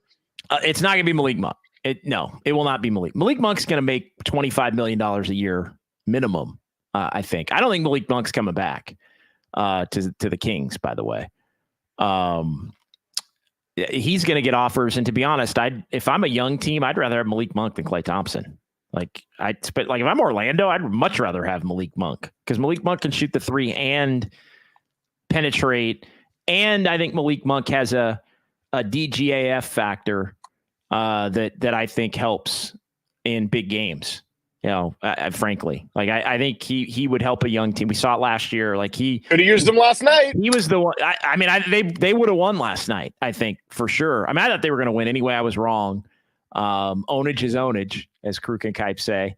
But and the length of the Pelicans did Sacramento in. But yeah, all that being said, that's the kind of game where the Kings would have played as poorly as they did, and Malik Monk would have had 18 off the bench, and they would have won the game by 2 anyway. Like at the end, like that, and it was oddly set. Like Kings were always closer than the score for the most part. You're like, what? Kings are down 6? What? Like they should be down 20, and eventually it got there. But if they hadn't let it get to that point, they actually had a chance to low key steal the game anyway if they hadn't let it get to that point. But they did, and the Pelicans were basically able to control it. So yeah, I think CP's gone, and that's fine. But that's another roster spot that needs to be filled with somebody capable in a different way. And I think that's the conversation that really ties the whole thing together. Like, and it's, if Wiggins goes away, who's the 3, right? If you want to get another big, you want to get a big that's skilled and can shoot. At that point, like you really need a secondary star. Like all of these things, like the one thing I don't want to see, and I'm just going to say, I don't want to see the Warriors. The Warriors cannot run it back. Like it cannot be. And I know their intention is not to do that, but it can't be, random backup center, one veteran wing. Wiggins is gone for, a guy that's a different version of him in a different way. Kuminga's still around, and it's all right. We're Moody and Pods and, Steph and Klay off the bench. Like if it's mostly the same, except for like Wiggins is gone, this team's worse than they were last year. Like that. Oh yeah. Chris Paul's gone. Wiggins is gone for somebody else's problem. Everybody else is basically back, and they sign a random backup point guard and a random backup big. They're worse than they were last year. So that can't happen. Cannot happen. But if there's any solace to the Warrior fan base of what Tuesday was, I think it's that you go without delusions heading into the offseason. Like, I think they know that they were far from being what they want to be. And I'm not even talking about championships. I'm just talking about, could you see this team getting into the conference finals in a good West? No, and they were not even close to it. No so chance. I think they know that. Like when you get smacked like that in a 9-10 game and run off the court, there's no delusions of like, we went 27-12 at the end of the year when we really weren't that far off. Like, no, you were far off, and they know that. Yeah, they were far off, and yeah, I think there was a clarity to it. What was the other cut you wanted to get to? Because I want to make sure we still got about 20-25 minutes. I want to make sure that we get it in before we get too far down to the wire, and then we can get into the chat and some of the other notes that I've jotted down here. Yeah, so just going to pair it with the cut about Kuminga, Steve Kerr also talked about Moses Moody, and again, said a ton of positive things about Moody, but then what I thought was interesting and wanted to play was, in what ways does he want Moses Moody to improve his game so that they can hopefully give him a larger role and get him out there more? This is what Kerr had to say on that for number 4. He's a really good player, and he's a young player who still has a lot of room for growth. Decision-making at both ends needs to improve. Quicker decisions, quicker rotations defensively, recognition of patterns. I've told him directly, I want him to get his shot off quicker. I think he should be an excellent three-point shooter. There are times where he's open, he doesn't shoot it, he drives it, and we immediately lose the advantage. And so these are all things that we're trying to help him with. And he's in his 3rd year. He hasn't played a ton. And so, you need reps to improve on this stuff. You need reps, but you also have to do things that allow for those reps. And the other part of it is, just the way the roster has been built, which I think has hurt Moses Moody at times. He's always been the easiest guy to go away from, and sometimes that's been unfair to him. But if he had been playing more, there would be somebody else that I think Warrior fans would want to be playing more that isn't playing more, and that would, or they wouldn't be winning.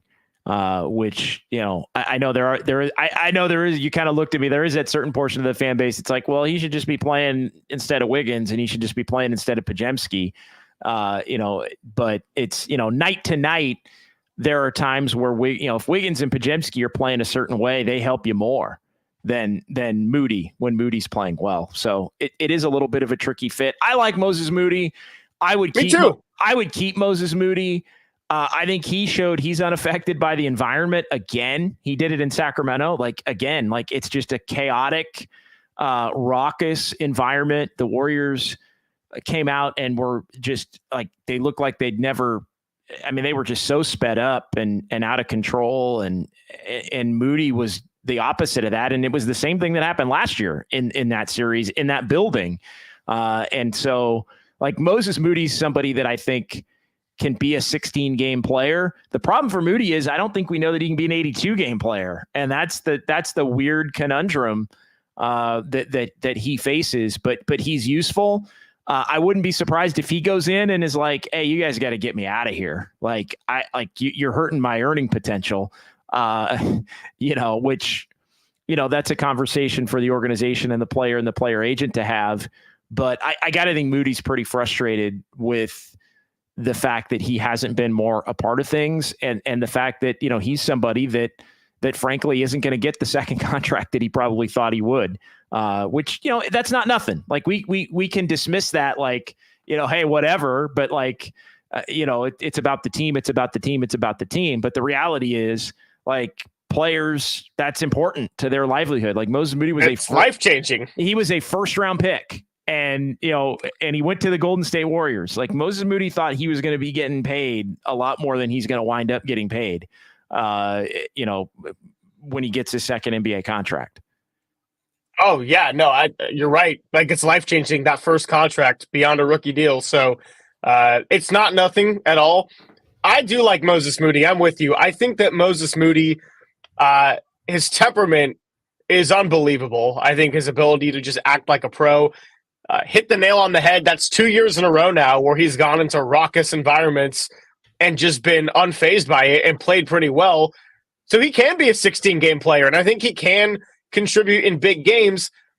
I also would just say, and maybe this is unfair because he hasn't gotten the reps to get the chance yet, but I think by and large, what Podziemski and Wiggins' second half of the year could give you on night-to-night basis probably was a bigger contributor to winning than your average Moses Moody performance. Now, that doesn't mean I want to see him pushed to the bench. It doesn't mean I want to see him not get a role, but I really liked that sound we just played because it was interesting to hear from Steve Kerr's perspective, the person that is the biggest contributor to his minutes. What do you need to do? Yeah, what do you need to do to get on the court more? And whether you agree with it or not, that's up to you as a viewer. But that to me was interesting in that they've had conversations about getting your shot off quicker, sometimes just shooting it if it's there and not killing the advantage. We discussed on Tuesday that they overpassed too much early into the game and they never found an offense. They did, and it was interesting because, and I related it to the Pelicans. If you watch the Pelicans, all the little pick and roll, hit one guy, cut, get a dunk. The Warriors were trying to do exactly what the Pelicans did, and they just couldn't do it. The possession after possession after possession after possession, where the Pelicans got easy dunks last night. That's what the Warriors were trying to do at the beginning of the game, and they were just so sped up that they couldn't freaking get to it. That was the whole point.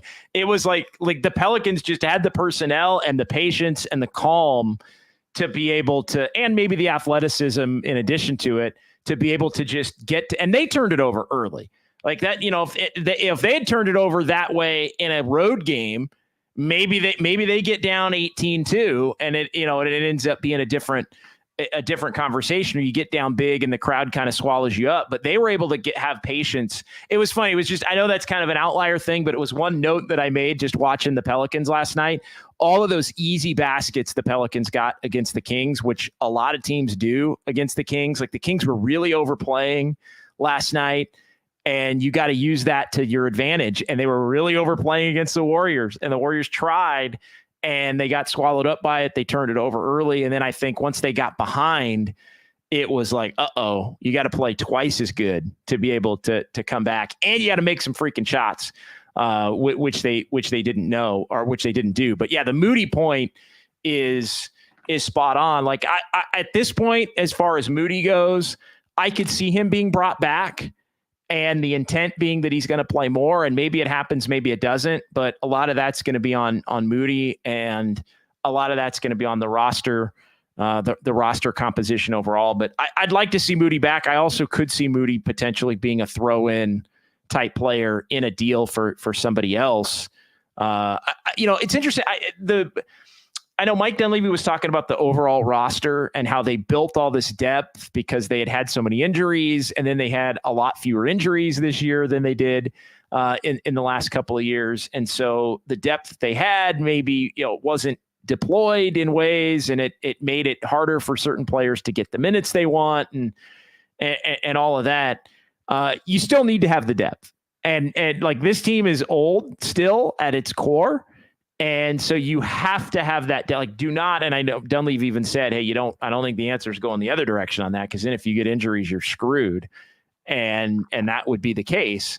But they have to figure out the pieces. And I know I ranted about this a couple of weeks ago.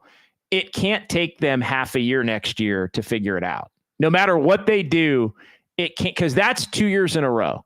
Like that is 2 years in a row, and really 3 of the last 4. If you go back to 2020, 2021, and I know that was a weird year and Klay was out and all that. They didn't figure it out until the last 20 games when they went 15-5. And that was the reason they were 39-33 and the 8 seed, and ended up losing a couple of playing games, and they were done.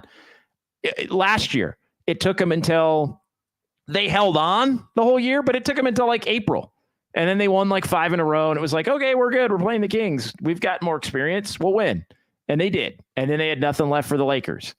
They did, but that game 6 kind of cost them their season. Game 6 in Sacramento was honestly, game 6 in Sacramento was a carbon copy of the game they got beat on Tuesday. It was very game 6 similar. in Chase, though. Game 6 in Chase was very similar to the play-in game they lost. The way that the Warriors played in that game. It was like go back and watch that game. I mean, actually, no, it was a terrible game for the Warriors, but it was very similar that game to the elimination game that the Kings won on Tuesday. But you're right. Yeah, having to play that game meant you had to go back and play another uber intense game in Sacramento. You didn't get a break in between game 6 and game 1, and you ended up having to play every other day in the conference semifinals, and you were going up against the Lakers team who did get that little extra break, and it wound up, I think, being part of the reason why the Lakers had enough in the tank to be able to beat the Warriors there. Yeah, and that's all in the past, so we won't dive too much into the 2023 playoff series. But again, the point is the Warriors cannot have it. It can't be January until you figure out what team you have. Like, and yes. Look, I know part of the overarching theme is accepting that this team is not championship contenders anymore. But there's no way they're running it. There's no way they're coming back next year. I shouldn't say running it back, because that's not the point. There's no way the Warriors are coming back next year with the intent on, can we make the playoffs as a play-in team? Like the goal may not be title, but the goal is going to be 6. Like the goal isn't going to be below that. And so if the goal is to be in the top 6, which might be tough considering the teams that are above them and the teams that are below them for that matter. But if the goal is going to be 6, you can't wait till January. If you wait till January to figure out what team you have, then you're going to be battling for 10th again. and maybe in a stiffer Or not, competition or lower. and in a stiffer competition for it, where you might be 3 games behind Houston or Memphis or San Antonio or the Pelicans or the Suns, because some of these other teams are significantly better beneath you that move in front of you, which is what happened this year with Minnesota, OKC, and even New Orleans.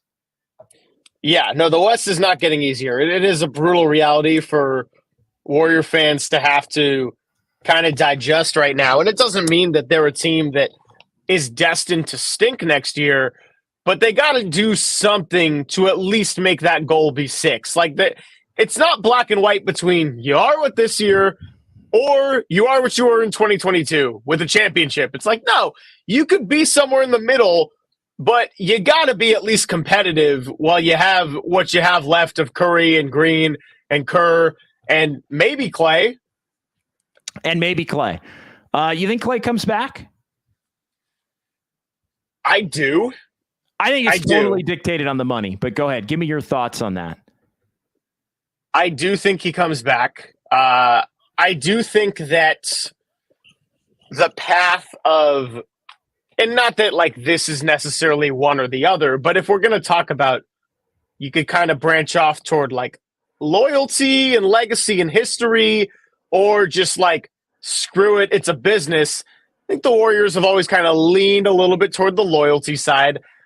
I do think they do everything in their power to have Klay come back. I think that because of the contracts, there's a possibility that the big 4, meaning Steve Kerr and the 3, all get together and say, look, we all got 2 years left on the contract. Like, if you want to play past that year, you can. You don't all have to retire Warriors. I think we really try to retool this roster. You get rid of Wiggins. You know, Chris Paul's gone.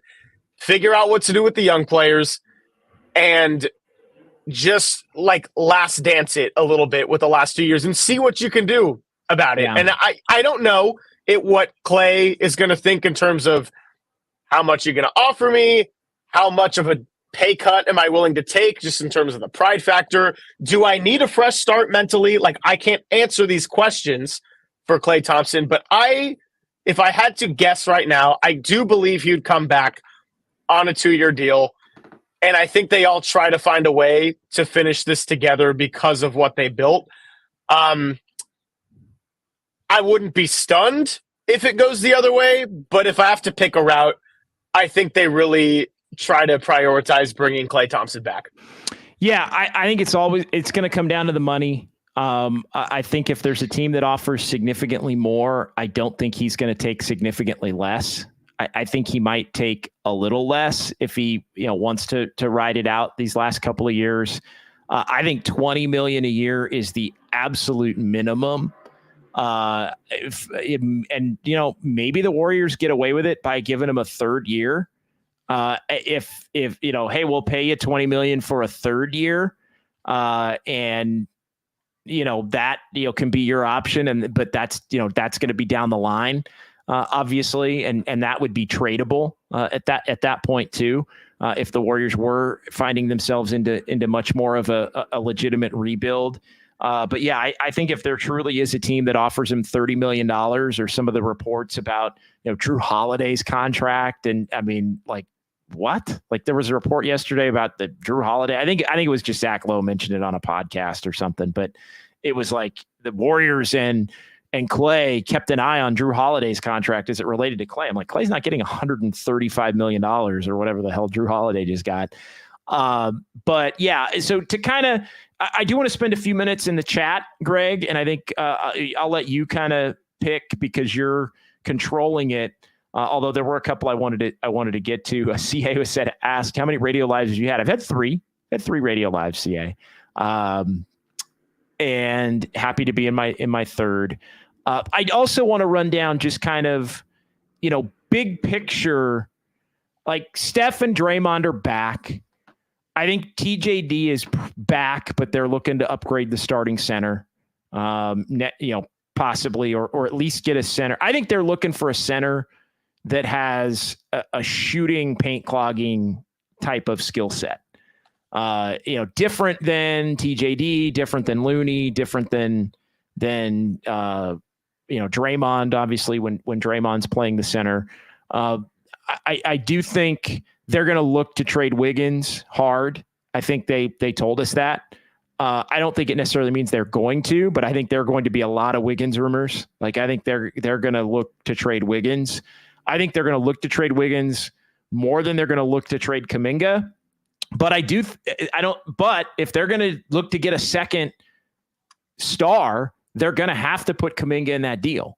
And I think they're going to be looking to get a second star. So I think that while they don't want to, in a perfect world, trade Kuminga, I do think they're going to have to, he's going to have to be included in some conversations. Klay, we'll see. Like we said, I think it comes down to the money. I think Podziemski's got either a starting 2-guard or a backup guard role on this team. And then, Moses Moody could be, really solid depth. I agree with the shooting. They have to add shooting. They have to add guard and wing size more than they even need to add center size. That I wholeheartedly agreed with as far as what Mike Dunleavy Jr. said. But it's going to be a fun offseason.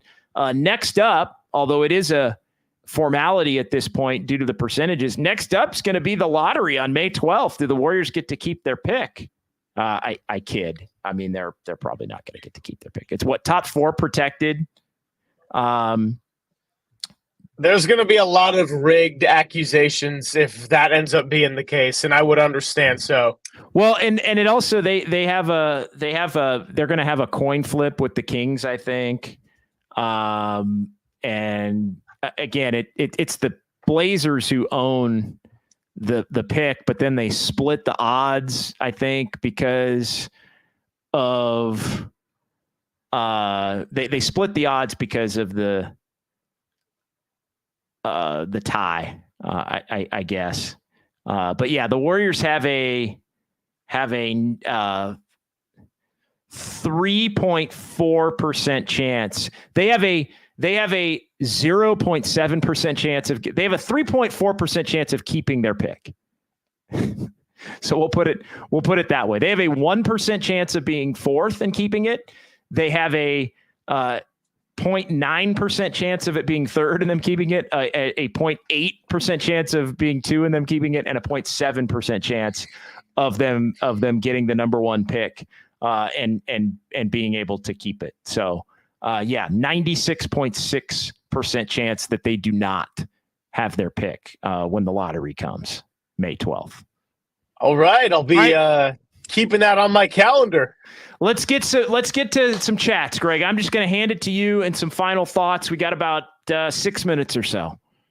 Yeah, well, starting from some of the top, shout out to our friend Fozzie. Yes, Just Dubs is here to stay throughout the offseason. We'll be doing podcasts, some occasional live streams. There will be breaking news at some point, so that's going to be awesome. Hopefully get to be out at Harmonic Brewing for the NBA draft, in which the Warriors will not have a pick, but possibly a window for trades that day too. And if anything, just a great chance to be out and about, see some of our regulars.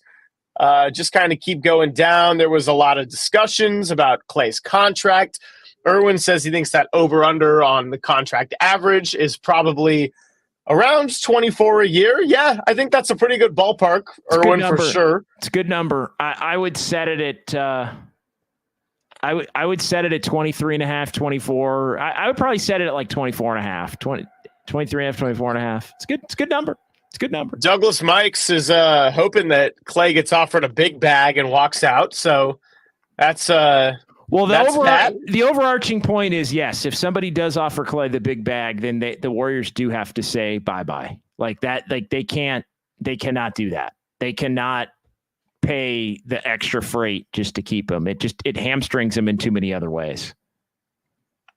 Let's see. Still just scrolling down, a lot of discussions back to different players that we were talking about that, be on the list of maybe the Warriors try to go and get. I know we kind of covered that in depth.